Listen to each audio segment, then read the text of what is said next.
Sitten mennään taas ja alkuverrana hotellilta hallille kävely. Vähän on väsynyt ja kankea olo.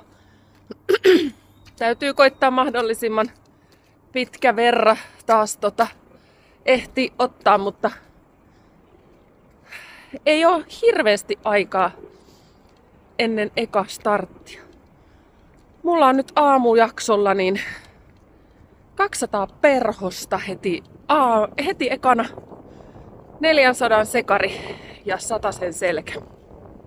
Täällä sitä ollaan ja nyt verraamaan. Fiilikset alkuverrasta on ristiriitaiset, ihan ok, mutta tosi väsynyt. Mä menin tossa 50 metriä perhosta.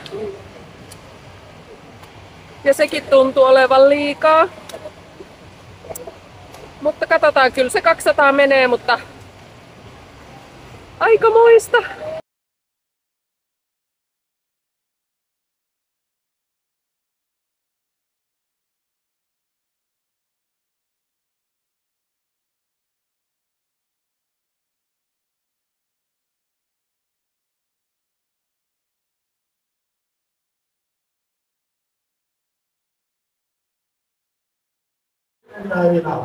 Lillumaa ja hierottaa, koska ihan just pitää uida 100 selkä. Oi, irtoko? On siis kamala laji. Kuka hullunoi kui? Kui helvetti.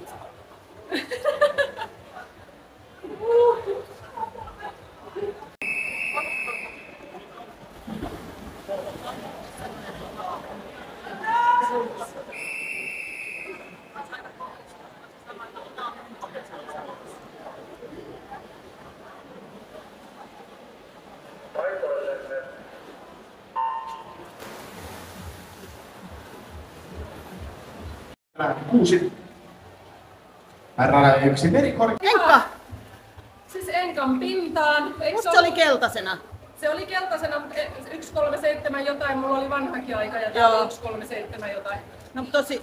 Mut siis eihän mä uinut 100 selkäurmoon 2 vuoteen. Käännökset. Eka vinsta vähän suttas.